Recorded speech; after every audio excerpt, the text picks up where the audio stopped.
অবশেষে গ্রেফতার শেখ শাহজাহান। সন্দেশখালীর বেতাজ বাদশা, সন্দেশখালীর ত্রাস। বৃহস্পতিবার ভোর রাতে মিনাখা থেকে গ্রেফতার করা হয়েছে শেখ শাহজাহানকে। সন্দেশখালীর মহিলারা বলেছিলেন শিবু হাজরা, উত্তম সর্দারের গ্রেফতার হওয়াতে মিষ্টি মুখ হয়েছে, কিন্তু সমস্ত কুকীর্তির মাথা শেখ শাহজাহান গ্রেফতার হলে পিকনিক হবে সন্দেশখালী জুড়ে।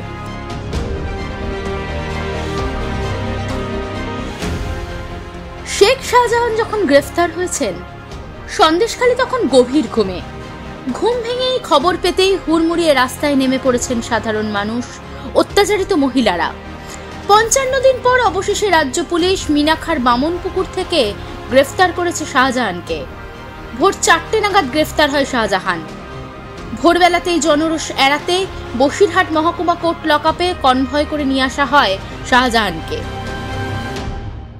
গ্রামবাসীদের কেউ কেউ গোড়া থেকেই অভিযোগ করে আসছিলেন, কোথায় গা ঢাকা দিয়ে রয়েছে শাহজাহান তা বিলক্ষণ জানে পুলিশ।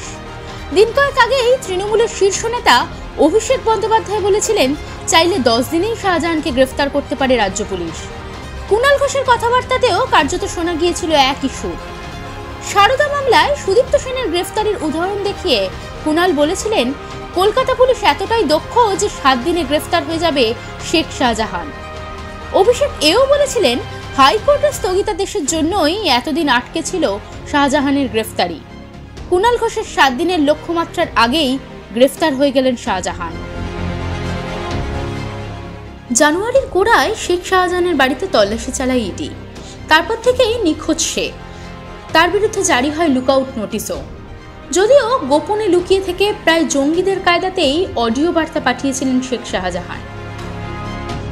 সমস্ত শুভবুদ্ধি সম্পূর্ণ সন্দেশখালীর বাসিন্দার কাছে আমার অনুরোধ, আমি শেখ শাহজাহান বলছি, কেউ আমার অঞ্চল সভাপতি যারা আছে, যুব সভাপতি যারা আছে, মহিলা সভানেত্রী যারা আছে, অল অঞ্চলের প্রধান থেকে আরম্ভ করে বুথের সভাপতি, বুথ কর্মী এবং তৃণমূল কংগ্রেসের সৈনিক যারা আছে, প্রত্যেকের কাছে আমার অনুরোধ, এই সব সিবিআই ইডি নিয়ে ভয় পাওয়ার কোনো কারণ নেই। সবাই শুভবুদ্ধি সম্পন্ন মানুষ, তোমরা বুঝতে পারছো এটা একটা ষড়যন্ত্র, রাজনৈতিক ষড়যন্ত্র। ওরা আমাকে দমাতে পারলে মনে করছে সন্দেশখালী তৃণমূল কংগ্রেসটা দুমড়ে যাবে। অতএব ভয় পাওয়ার কিছু নেই। আমার মতো শেখ শাহজাহান হাজারো হাজারো শেখ শাহজাহান আছে। আর তোমরা তৃণমূল কংগ্রেস সৈনিক, যেভাবে মাননীয় মুখ্যমন্ত্রী মমতা বন্দ্যোপাধ্যায় যেভাবে আপনার সবার পরিবারের জন্য করেছে, অর্থাৎ সেই জায়গায় আমরা সবাই মানুষ, আমাদের মৃত্যু যে সত্য এটাকে অস্বীকার করার কোনো জায়গা নেই। ইডি সিবিআই যেটা করছে সেটা সম্পূর্ণ ষড়যন্ত্র, রাজনৈতিক ষড়যন্ত্র। নিশ্চয় সবাই বুঝতে পারছো যে আমি কোনোদিন কোনো অন্যায়ের সঙ্গে যুক্ত নয়, কোনো অপরাধের সঙ্গে যুক্ত নয়। আমাকে যদি কোনো প্রমাণ কেউ করতে পারে যে আমি কোনো অপরাধের সঙ্গে যুক্ত, তাহলে আমি আমার নিজের মুন্ডুটা নিজে কেটে দেবো।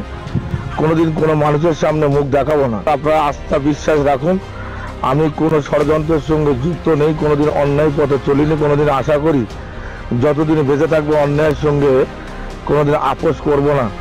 অতএব ওরা যে ষড়যন্ত্রকারী চক্রান্ত করছে,